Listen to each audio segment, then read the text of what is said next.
Hey everyone, it's Jacqueline. And Adam. For Pixie Dust PhD. In today's video, we are going to do a recap of all of the steaks that we ate during our epic fall 2021 trip down to both Universal and Walt Disney World. There were 7 in total across both properties, spanning both, quick service food booths all the way up to signature dining, so it should be a good time. We'll probably do a loose ranking, though it's difficult for me to pick favorites. But if you're interested in hearing about the steaks that we ate, stay tuned.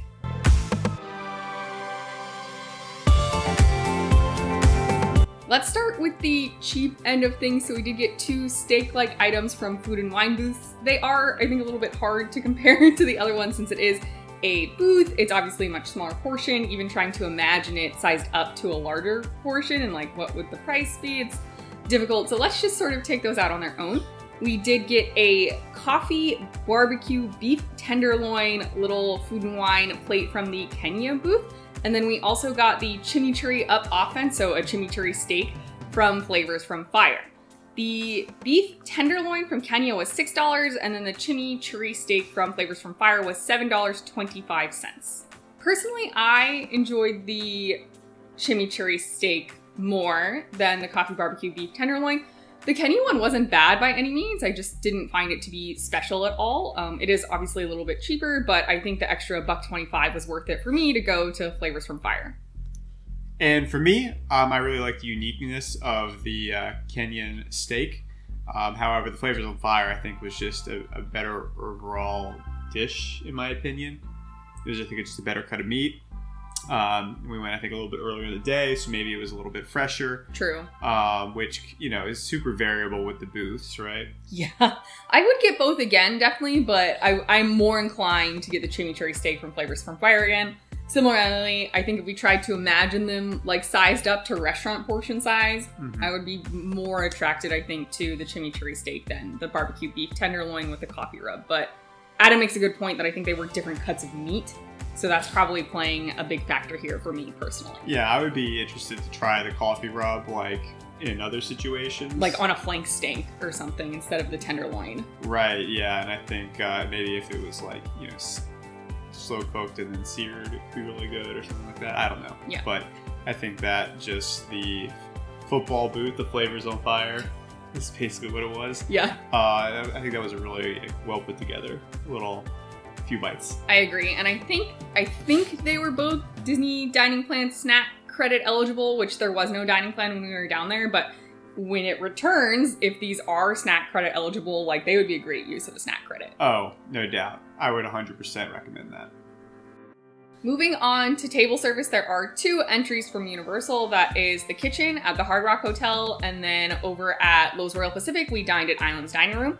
And then we did 3 signature steaks, basically at Disney World, over at California Grill, Yachtsman Steakhouse, and Cellier. I'll just run through the items and the prices real fast, and then we'll talk about them. So I do have some cheat sheet notes, so pardon my looking down. For both entries at Universal, we went during Orlando's Magical Dining month.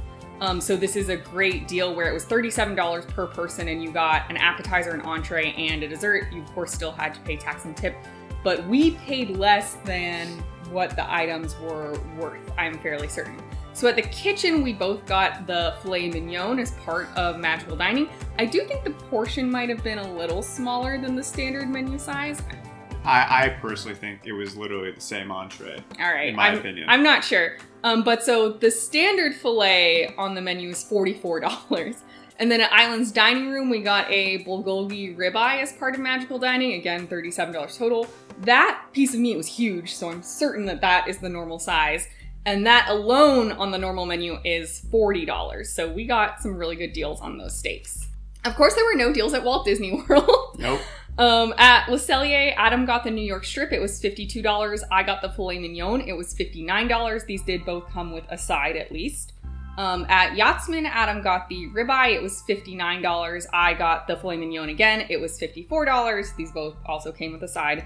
And then at California Grill, we were not that hungry by the time we went to dinner. We had some tasty drinks pretty close before dinner, and they ended up being a little filling. So we ended up splitting the 20-ounce bone-in ribeye steak. Comes with little potato croquettes, and that was $64, so $32 a person.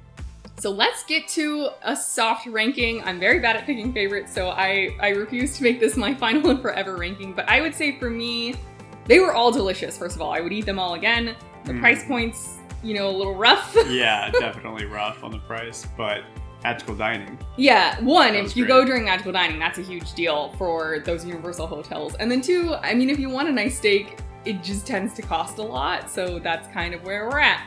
I would say for me, my least favorite, it was still very good, but my least favorite one was from the kitchen at the Hard Rock Hotel.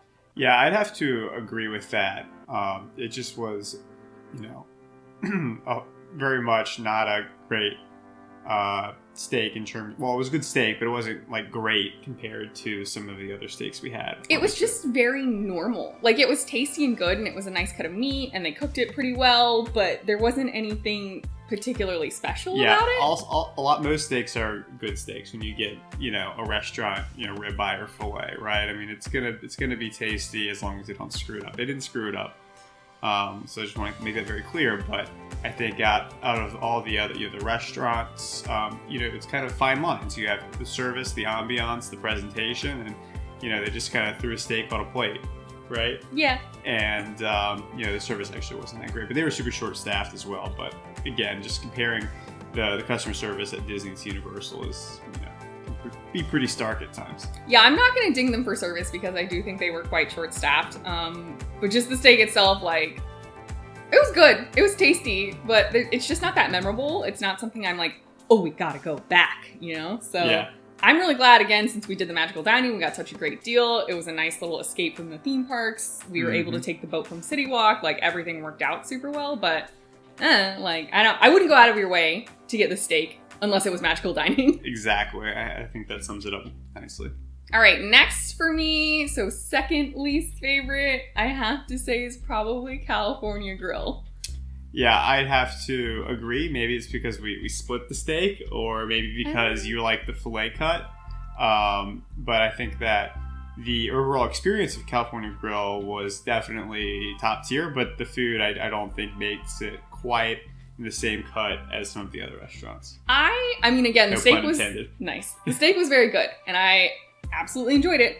But when I think about that meal, obviously I think about the experience, like the California Grill, going out onto the rooftop viewing area is so beautiful. The windows that they have looking out on Magic Kingdom are so beautiful. And I think that's what you're paying for.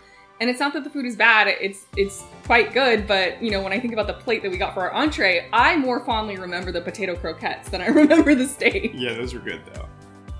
They were really good. Tasty, yeah. But yeah, no, I think that, they're not, resting their laurels as a restaurant on the steak they make, right? You can tell that compared to some of the other places we went, it didn't. I have some fluff on my nose. Fluffy dog problem. Yeah, exactly. She's being really nice though right now. She's a good girl. Thank you. I know I don't have steak for you though.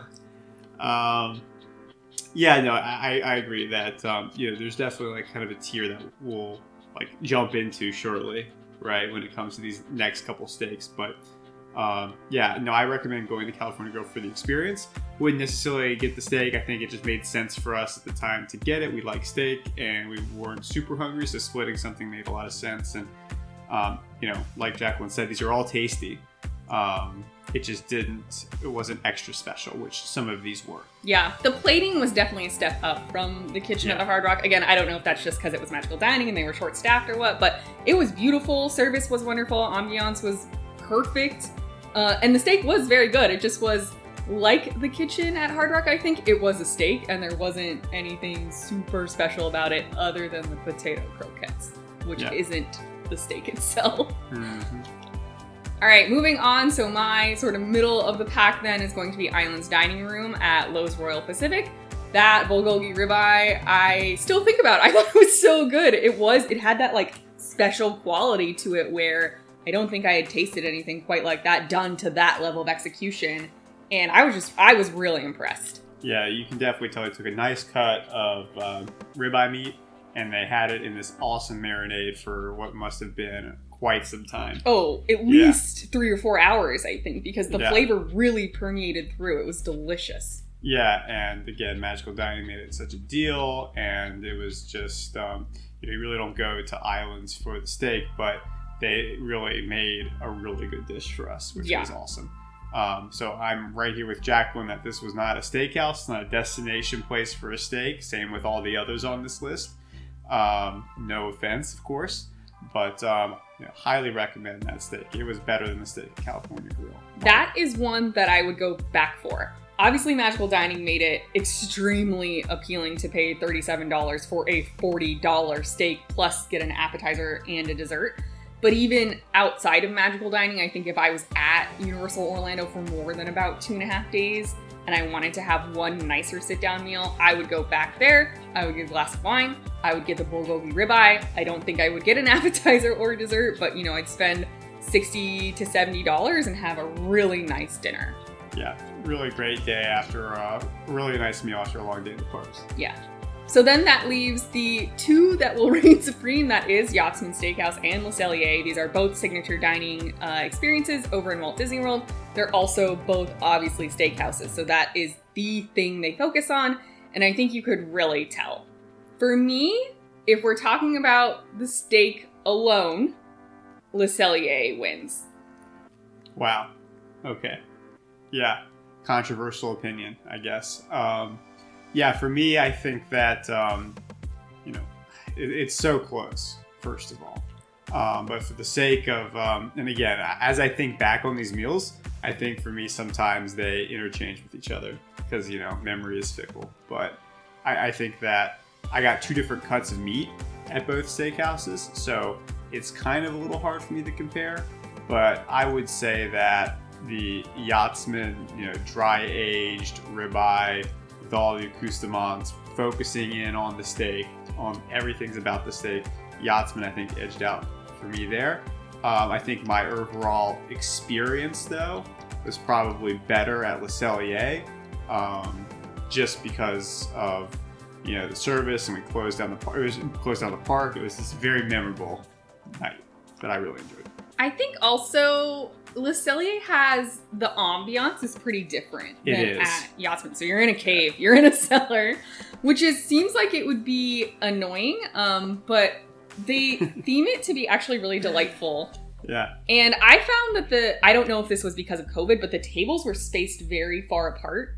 So it felt a lot more intimate as opposed to at Yachtsman. It was more almost like Grand Floridian Cafe where you just have round table, round table, round table. And they weren't close. It wasn't uncomfortable. It was very much like this is a fancy hotel restaurant. Yeah. That we've, decked out and customized versus the Cellier is like, we're trying to make this into, Canada unique restaurant experience, right? So yeah. That was cool. Yeah, I did get a fillet of both, so it was easier for me to compare. And they were both stunning, and they cut beautifully, and they tasted wonderful. There was just a little more flavor I felt in the Le Cellier one to my personal taste. But the Yachtsman was still super good, and I would go back for sure.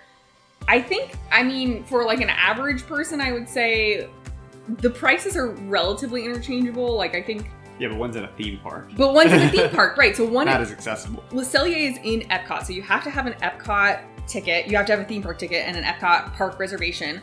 And then it is signature dining, so even if you're going quickly, you're going to spend a good 80 minutes in Le Cellier out of your theme park day. And then the other hit against it, I would say, is you're at Epcot, which just has a ton of great food to begin with. So... that's 80 minutes you could be eating around World Showcase or doing a variety of other experiences. So, if you really want a great steak while you're at Disney World, particularly if you're there on a medium length vacation, like 4 or 5 days, and your time is a little more valuable. We were there for 10 days, so I didn't feel bad about wasting 2 hours at Le Cellier because we were going to Epcot many more times. Exactly, yeah. But Yachtsman may be your better bet because you don't need a theme park ticket. You can do it on an off day. If you can't get a reservation to Yachtsman, you can go to Cruise Cup, the lounge next door, and that's like a first come, first serve situation.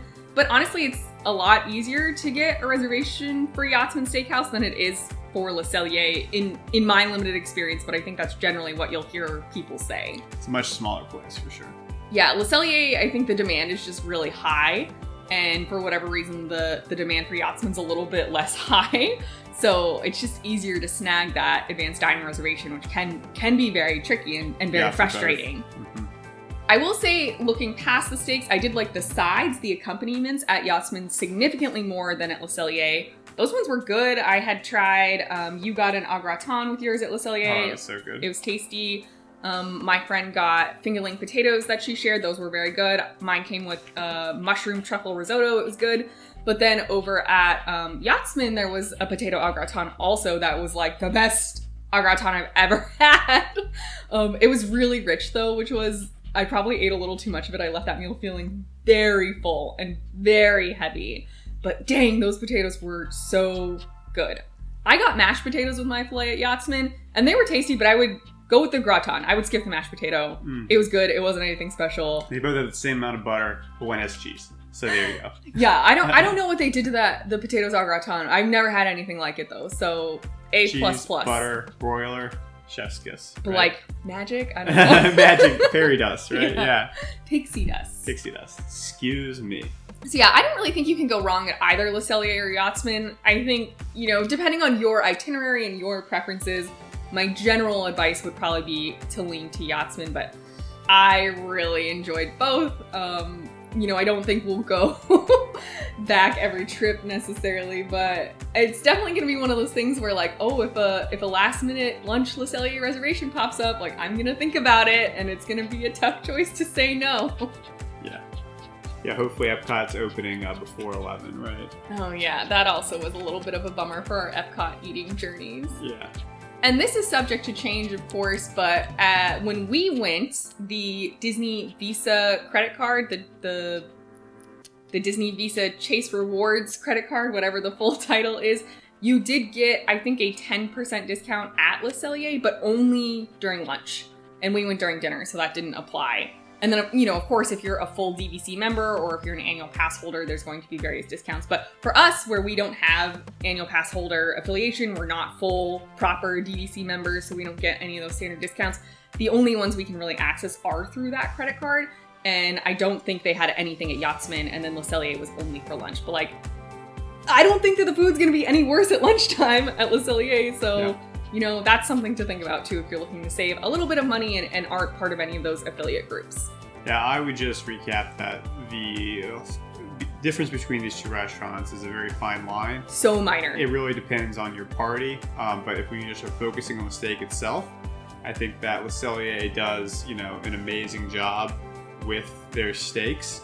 I think Yachtsman, if you're getting a bigger cut of meat, I think they really will break down and butcher the things right there in this little fish tank or fish bowl as you walk in. I thought that was a really cool way to kind of set the atmosphere. Yeah, they dry age the meat there, and I believe we were told that's the only place they do it on property, at the location where it's being cooked. So that's your proper steakhouse experience at Walt Disney World. Yeah, but with Le Cellier, it was excellent as well. I really enjoyed my New York strip that I got there. But again, focusing just on the steak. I think a dry aged ribeye. It's a little fatty, a little gamey, but it has all the right flavors. And then the strip at Le Cellier for me was excellent. I demolished that as well. You really couldn't go wrong. Every bite was buttery, salty, savory, and had great company as well. Shout out to our friends. Thank you for joining us. It was a pleasure. And that really what made the night.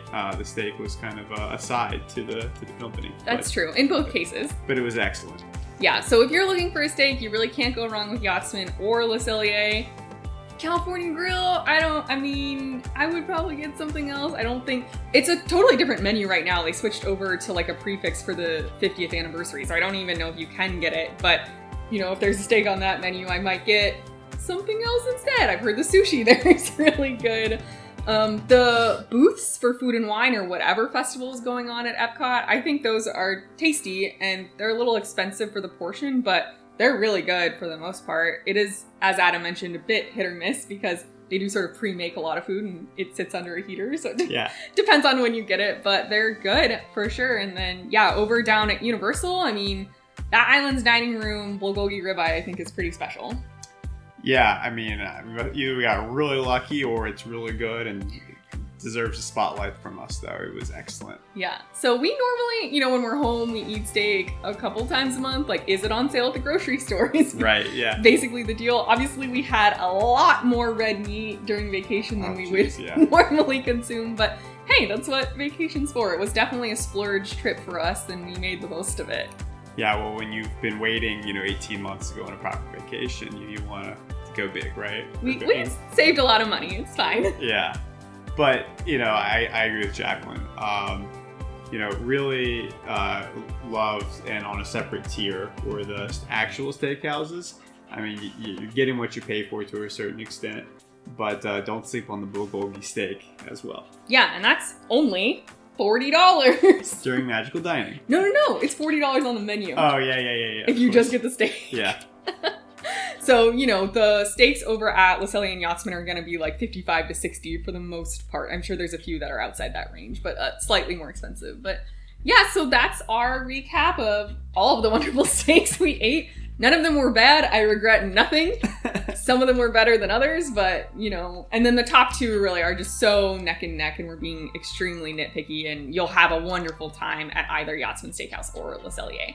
Yeah, and again, we're big fans of having a glass or two of red wine with our steak, and really, I think for us elevates the experience. But even if you're not a big drinker or anything like that, or enjoy wine, if you like a salty, fatty, savory bomb in your face, those two steaks at Le Cellier and Yachtsman lived up to the hype, that's for sure. Definitely. So let us know your thoughts about steaks at Walt Disney World and Universal Orlando in the comments down below. I'm sure there are plenty across both properties we haven't eaten yet. Yeah, for sure. So maybe we'll add those to the list for next trip to expand our steak universe. And if you want to chat about steak or anything really outside of YouTube, you can find me on Twitter and Instagram at PixieDustPhD. We hope the rest of your day is super magical and you get that wonderful feeling like the first bite of an amazing steak for the rest of the day. We'll see you real soon at Pixie Dust PhD. Bye!